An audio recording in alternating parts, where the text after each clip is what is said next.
আমিও একটি 2 বছরের বাচ্চার মা।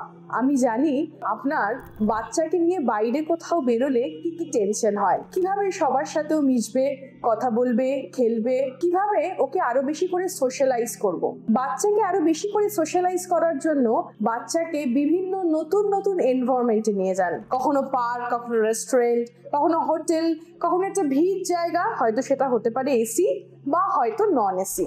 আপনার বাচ্চাকে কমিউনিকেশন শেখান বাড়িতেই বিভিন্ন সিচুয়েশন। যেরকম ধরুন, বাচ্চাকে বলুন, ধরো আমরা এখন গাড়িতে যাচ্ছি, আমরা কিভাবে গাড়ি চড়ি, ধরো আমরা একটা মেলায় গেছি, তুমি কি কি কিনবে। ঠিক এটাকেই আমরা বলি রোল প্লেইং।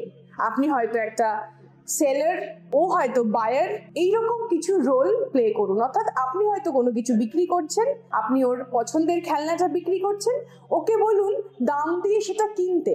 এইভাবে রোল প্লেইংও হলো এবং কমিউনিকেশনও হলো। বাচ্চাকে সবসময় এটা বোঝান যে কিভাবে গ্রিট করতে হবে, thank you, welcome, social smile, এগুলো বাচ্চাকে শেখান। বাচ্চা কিন্তু সবসময় নকল করে, বড়দের থেকে যা দেখে তাই শেখে।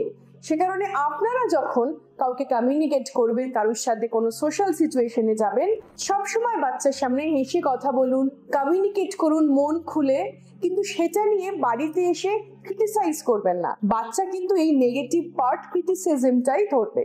বাচ্চাকে সবসময় অ্যাক্টিভিটির ভেতরে রাখুন। আমি একজন নতুন মা হিসাবে আমি কোনো লং ড্রাইভে গেলে বাচ্চার জন্য সবসময় খেলনা, বই, রং পেন্সিল, ক্রেয়ন্স, এমন কিছু জিনিস নিয়ে যাই যাতে ওকে এনগেজ করে রাখতে পারি। বাচ্চারা বোর হয়ে গেলে কিন্তু এমন কিছু বিহেভিয়ার করে যাতে বাবা মা খুব বেশি বিরক্ত হয়ে যায়, এবং এই বিরক্তির বহিঃপ্রকাশ হিসাবে আমরা বাচ্চাকে মারি, বকি, শাসন করি। এগুলো কিন্তু উচিত নয়। এইভাবে আপনাদের বাচ্চাকে সোশ্যালাইজ করুন, বাচ্চাকে নিয়ে ঘুরে বেড়ান, বাবা মা হিসাবে খুব ভালো থাকুন। বাচ্চা যদি দেখে বাবা বা মা আপনারা খুব ভালো করে এনজয় করছেন কোনো বার্থডে পার্টি, কোনো অ্যাডভেঞ্চারাস ট্রিপ বা কোনো ফ্যামিলি গ্যাদারিং, বাচ্চাও খুব সহজে মিশতে পারবে।